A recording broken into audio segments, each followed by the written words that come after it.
Hello, everyone. My name is Jonathan, and I hope you had a wonderful Christmas. Can you believe we're approaching 2021? 2020 has blown by. Well, of course it has. We've been almost locked in our homes for over 9 months. What do you expect? No vacation, no Easter, no Thanksgiving. I mean, like everything's all just in your home. Kind of stinks. But I'm definitely looking forward to 2021 because I believe God has some amazing things. If you haven't had a chance to check out Pastor George's message from this past Sunday, I recommend you doing that. You can find it on our website at bethel.org, or you can check us out on our Facebook page. Last but not least, we have our YouTube channel. So this past Sunday, Pastor George's message was all about hope, and the title of his message was Coming Home to Hope.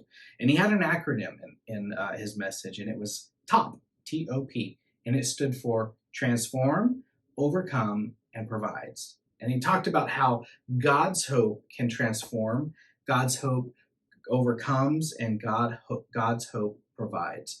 And I remember a time in my life where I put my hope in God and my trust in God. And he did these things. He transformed, he overcame, and he provided. And it was a time where my son was just born. I had taken on a brand new job and I just started it. And he wasn't even 2 months old. Just started this job and it was in sales. It was commission based. And I remember being in a church service and sitting there, and God said, give me all that you have. And I remember being in church, like, what do you mean? Like my house, my shoes? What do you want? God, like, what is it? What is it you want? And I realized he was talking about give me all that I had that was in my bank, because that was the one thing that I was stressing about. And I'm thinking, God, like the money that I have in my account right now is to pay the next month's rent and for groceries. And I was just struggling. God, like, how can I do this? Like, there's no way. Like, I won't have a cent to my name. And all I heard is, give me all that you have. Give me all that you have. And man, I was really struggling. That offering bucket went by, and bye. I was not giving in. I was not trusting God. I was not putting my hope in God. And man, by the end of the service, I was like, okay, God, I'm going to trust you. I'm going to put my hope in you.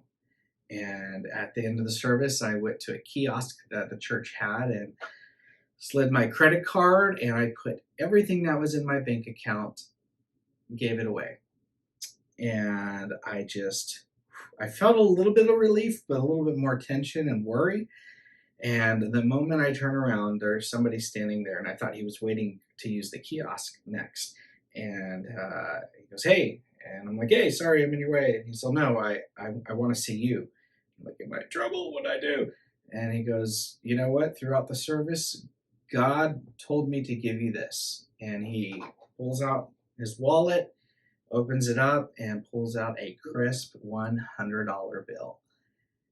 And I look at it, and I look at him, and I'm like, God, you're coming through. Like I mean, God is providing. Like, I knew right then and there that God was going to provide. And I got so emotional. I thanked him. I said, you have no idea what this means. I am putting my hope in God and trusting him with my finances right now on a level that I have never done in my life.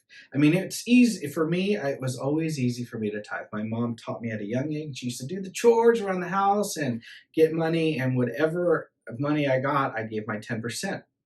So it was easy to get the paycheck and give 10%, but it was hard to not have a paycheck and give and saying, all right, God, I'm trusting you. And so that $100 bill was able to help me with groceries. But the very next day I went into work, I had over $70,000 in sales, and my commission was excellent. And God definitely provided. He provided even more throughout that entire month. That entire month was one of my biggest months that I had working for the company. And I made more in that month than what I actually tithed on. Of course, I went back and I tithed even more, but it was that initial taking that leap of faith, having hope in God, which transformed me and allowed me to overcome my fears and allowed God to open up a door so that way He can provide for me and my family. Now, maybe you're saying, I've tithe, this doesn't pertain to me, but you know what? It might not be finances that you're struggling with. It might be a new job. It might be calling a family member and reconciling. You know, only you and God know what He wants you to do, what He wants you to put His trust and hope in. But you know what? 2021 is approaching, and I believe that God has great things for me and for you, and I'm excited for what He's going to do. But you know what?